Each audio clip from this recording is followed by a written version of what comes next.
নমস্কার, আমি doctor Suman Kanjilal. Homeopathic true relief 000-তে আপনাদের স্বাগত। আজকে আমি চুলকানি এই চর্মরোগ নিয়ে আলোচনা করছি। চুলকানি যে ত্বকের সমস্যা নয়, এটি মানসিক, শারীরিক এবং জীবনধারার সঙ্গে গভীরভাবে সম্পর্কিত। তাহলে এবার আমি আমার অভিজ্ঞতার দিকেই যাই। শিপ্রা রায়, বয়স 35। তিনি আমার চেম্বারে আসেন। আমি তার কেস টেকিং করি।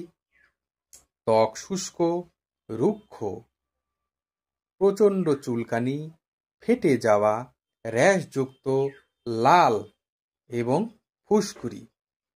রাতে চুলকানিটা বেশি হয় এবং গরমে চুলকানিটা বেড়ে যায়। পায়ের তলা, হাতের তালু ফাটা ফাটা। তিনি উদাসীন এবং চিন্তাশীল। হঠাৎ তিনি আতঙ্কিত হন এবং ভয় পান।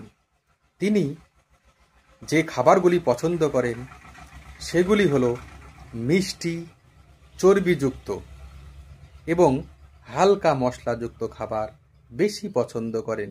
তিনি অপছন্দ করেন তিতা, ঝাল এবং ঠান্ডা খাবার। তার খাদ্যাভ্যাস নিয়মিত নয়। তিনি কখনো বেশি খান এবং কখনো কম খান। তিনি অগোছালো জীবনযাপন বেশি পছন্দ করেন। তিনি স্নান করেন না।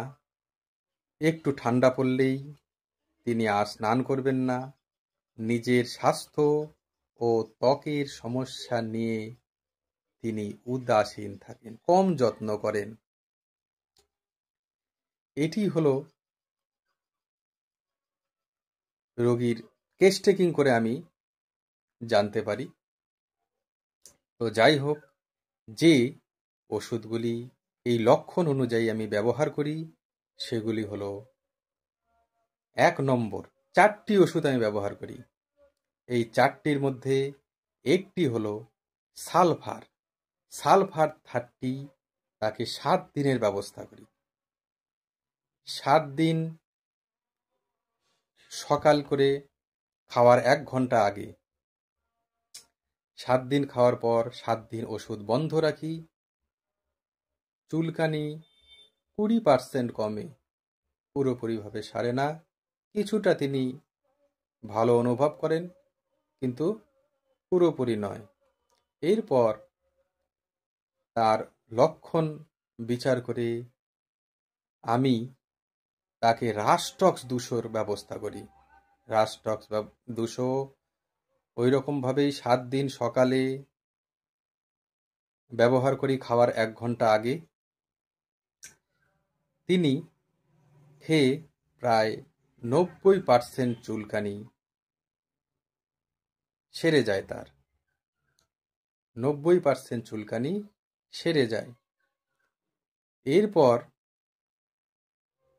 তাকে যে ওষুধটির ব্যবস্থা করি সেটি হলো গ্রাফাইটিস 200। এর আগেও তাকে 7 দিন ওষুধ বন্ধ রাখি। 7 দিন বন্ধ রাখার পর তাকে গ্রাফাইটিস 200 দিই। গ্রাফাইটিস 200 তার 99% চুলকানি কমিয়ে দেয়। এরপর তাকে 15 দিন ওষুধ বন্ধ রাখি। 15 দিন ওষুধ বন্ধ রাখার পর তাকে দেই আর্সেনিক 200, শুধু সকালবেলা করে 7 দিন খালি পেটে খাওয়ার 1 ঘন্টা আগে। কি আশ্চর্যজনকভাবে তার চুলকানি একদমই সেরে যায় 100%। তারপর আর্সেনিক আবার 15 দিন পর তাকে আবার 3 দিন দেই। এইরকম 3 দিন দিয়ে আবার 14-15 দিন বন্ধ রাখি। এইরকম 2-3 মাস করার পর তার আর চর্মরোগ ফিরে আসেনি। তিনি এখন স্বাভাবিক জীবনযাপন করছেন। তিনি আনন্দিত। যে চর্মরোগটা নিয়ে তিনি উদ্বিগ্ন হয়ে পড়েছিলেন, এখন তিনি সেই চর্মরোগ সম্পর্কে তিনি আর উদ্বিগ্ন নন। যাই হোক, নমস্কার, আজকে এই পর্যন্তই। পরবর্তী অভিজ্ঞতা নিয়ে আমি আলোচনা করব।